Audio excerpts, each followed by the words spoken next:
नमस्कार, जय हिंद साथियों। स्वागत है एक बार फिर से आपका। दोस्तों, आज हम बात करेंगे ईएसआईसी के प्रीवियस ईयर क्वेश्चन पेपर की। जी हाँ दोस्तों, ईएसआईसी की जो पिछली वैकेंसी हुई थी 2019 में, उसकी एक शिफ्ट का आज हम क्वेश्चन पेपर सोल्व करेंगे विद आंसर।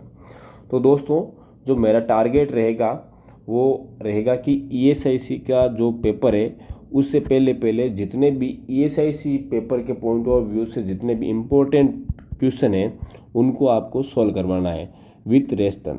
तो दोस्तों, अगर आप चाहते हो रेगुलर अपडेट, रेगुलर क्लासेस, तो आप हमारे यूट्यूब चैनल को सब्सक्राइब कर सकते हो, क्योंकि मैं हर दिन कम से कम 2 क्लास अपलोड करता हूँ। डेस्पाइट मेरी ड्यूटी के बाद भी मैं 2 क्लास अपलोड करता हूँ, क्योंकि मैं चाहता हूँ कि ईएसआईसी से पहले आपको मोटा मोटा आइडिया लग जाए कि किस पैटर्न पे ईएसआईसी का पेपर देखने को मिलता है, और ईएसआईसी का जो पेपर है वो कठिन आता है, टफ आता है, उसको आपको आइडिया लग जाएगा मेरे क्वेश्चन सोल्व करने के बाद। बात करते हैं आज की क्वेश्चन की। फर्स्ट क्वेश्चन है, Homan's sign is use to assess. First option है वुंड सेप्सिस, ऑप्शन सेकंड है deep vein thrombosis, option third hypotension, option fourth haematoma.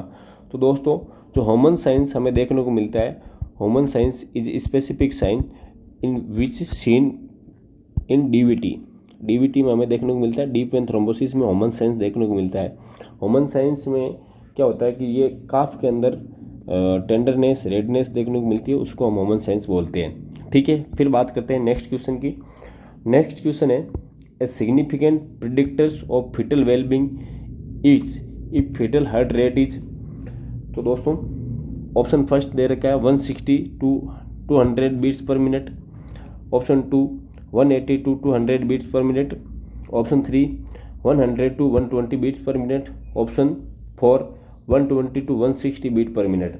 जो इसका करेक्ट आंसर है वो है 120 to 160 beat per minute.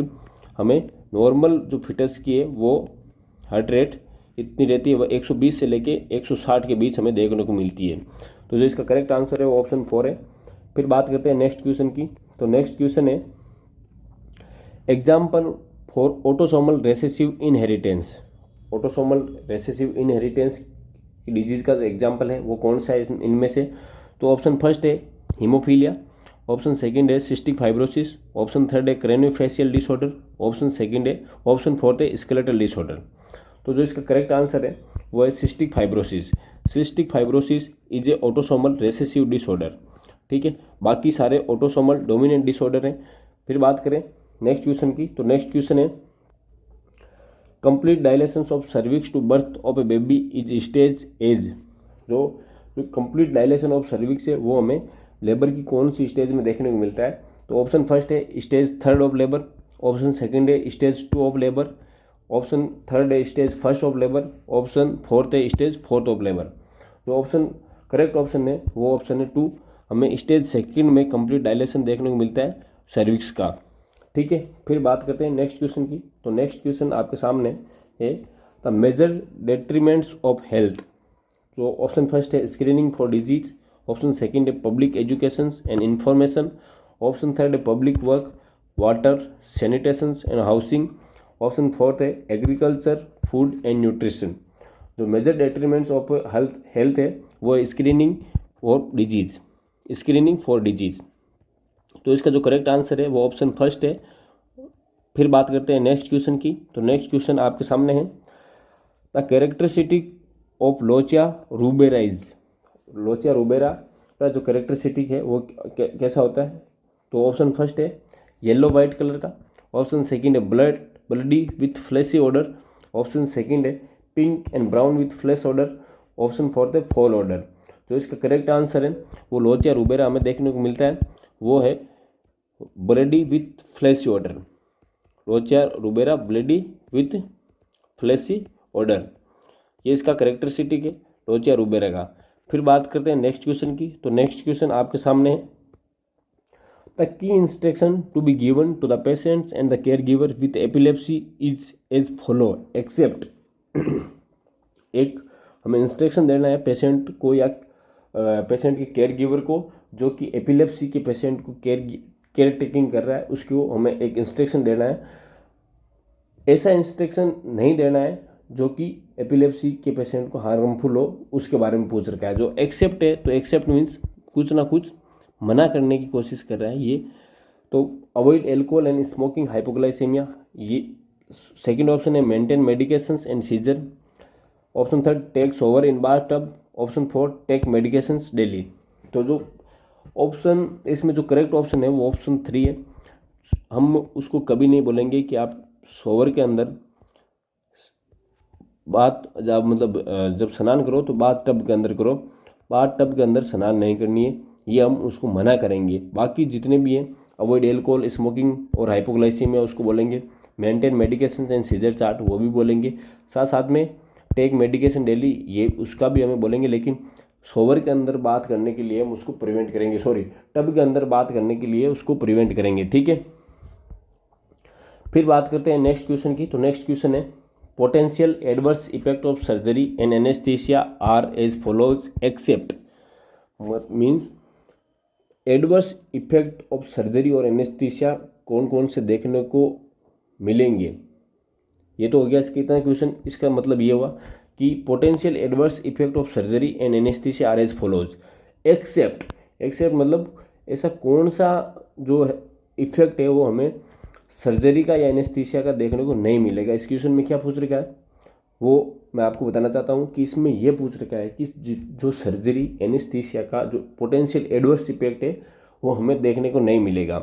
Accept आ गया मीन्स कुछ ना कुछ नेगेटिव है इसमें क्वेश्चन में। तो बात करते हैं ऑप्शन फर्स्ट की। तो ऑप्शन फर्स्ट है मेलिग्नेंट हाइपरथर्मिया और hypothermia, thrombosis from compressions of blood vessels और stasis, dehydrations and electrolyte imbalance. Option fourth, myocardial depressions, bradycardia and circulatory collapse. तो ये जो इसमें करेक्ट ऑप्शन है वो है डिहाइड्रेशन, इलेक्ट्रोलाइट इम्बैलेंस, ये हमें देखने को नहीं मिलेगा। बाकी जितने भी हैं सर्जरी के adverse effect, potential adverse effect या एनेस्थीसिया इफेक्ट हमें देखने को मिलेंगे। जैसे मेलिग्नेंट हाइपरथर्मिया और हाइपोथर्मिया एनेस्थीसिया का इफेक्ट है, पोटेंशियल एडवर्स इफेक्ट है एनेस्थीसिया का जो हमें देखने को मिलता है। Thrombosis from compression of blood vessels और स्टेसिस, ये भी देखने को मिलता है, ये सर्जरी से रिलेटेड है। सर्जरी में अगर कोई भी कॉम्प्लिकेशन हो सकते हैं जैसे कि thrombosis from compression of blood vessels और या उसमें स्टेसिस भी हो सकता है। फिर मायोकार्डियल डिप्रेशंस और ब्रेडिकार्डिया, सर्कुलेटरी कोलैप्स भी हमें देखने को मिलता है। एनेस्थीसिया या सर्जरी दोनों में हमें ये देखने को मिल सकता है। तो जो इसका करेक्ट ऑप्शन है वो ऑप्शन थर्ड है, dehydration and electrolyte imbalance we are less likely to see in surgery और एनेस्थीसिया पेशेंट में हमें बहुत कम देखने को मिलता है कि डिहाइड्रेशन या इलेक्ट्रोलाइट इम्बैलेंस हो गया, देखने को मिलता है लेकिन एडवर्स इफेक्ट नहीं है। फिर बात करते हैं नेक्स्ट क्वेश्चन की। तो the brain regions which is responsible for coordination of voluntary muscles and muscular movement, posture and balance. ऐसा ब्रेन का कौन सा रीजन है जो कि रेस्पॉन्सिबल होता है coordination of voluntary muscular movement, voluntary muscular movement के लिए, साथ साथ में पोस्चर के लिए या और बैलेंस के लिए कौन सा जो रीजन है बैलेंस ब्रेन में वो रेस्पॉन्सिबल होता है। तो ऑप्शन फर्स्ट है सेरिब्रल कॉर्टेक्स, ऑप्शन सेकंड है स्पाइनल कॉर्ड, ऑप्शन थर्ड है मेडुला ऑब्लिंगेटा, ऑप्शन फोर्थ है सेरिबेलम। तो इसको सबको पता है लगभग को कि सेरिबेलम ही होता है जो कि हमारे बॉडी में जितना भी पोस्चर है या बैलेंस का है या मस्कुलर मूवमेंट है उसका जो कंट्रोल सेंटर है वो सेरिबेलम है, नोट सेरिब्रम, सेरिबेलम, ठीक है। सेरिब्रम और सेरिब्रम में आप कंफ्यूजन हो सकते हो, लेकिन जो इसका करेक्ट आंसर है वो सेरिब्रम है, ना कि सेरिब्रम, ठीक है। फिर बात करते हैं नेक्स्ट क्वेश्चन की। नेक्स्ट क्वेश्चन है, in what way could hepatitis a virus be spread in a or if one of the kitchen employ is in a reservoir. Means question में क्या पूछ रखा है कि हेपेटाइटिस ए वायरस किस तरीके से फैल सकता है अगर कोई किचन एम्प्लॉय वो एक रिजर्वर है, मतलब रिजर्वर मीन्स उसके अंदर हेपेटाइटिस ए वायरस मौजूद है लेकिन वो सिम्टम्स शो नहीं कर पा रहा है, उसको रिलेटेड देखें। तो फिर बात करते हैं इसमें। तो while he speak and sneeze through droplet route, if he sustain a cut through blood borne, while he cough out through airborne routes, oral faecal route through his hands. जो इसका करेक्ट आंसर है वो है oral faecal route through his hand. आपको पता है कि जो इसमें पूछ रखा है हेपेटाइटिस ए का mode of transmission, hepatitis A का मोड ऑफ ट्रांसमिशन क्या होता है। तो हेपेटाइटिस ए का मोड ऑफ ट्रांसमिशन हमें क्या देखने को मिलता है, ओरोफिकल रूट से, और वही क्वेश्चन पूछ रखा है ओरोफिकल रूट, ठीक है। बाकी ये स्पीकिंग स्नीजिंग से हेपेटाइटिस ए नहीं फैलता है, ब्लड से भी नहीं फैलता है, वाइल ही कफ और थ्रू एयरबोर्न रूट से भी ये नहीं फैलता है, लेकिन ओरोफिकल रूट से ये हेपेटाइटिस ए फैलता है। तो इसका करेक्ट ऑप्शन है ऑप्शन 4। बाकी हम नेक्स्ट पार्ट में देखेंगे। Thank you very much. Channel को लाइक शेयर और सब्सक्राइब जरूर करें। धन्यवाद।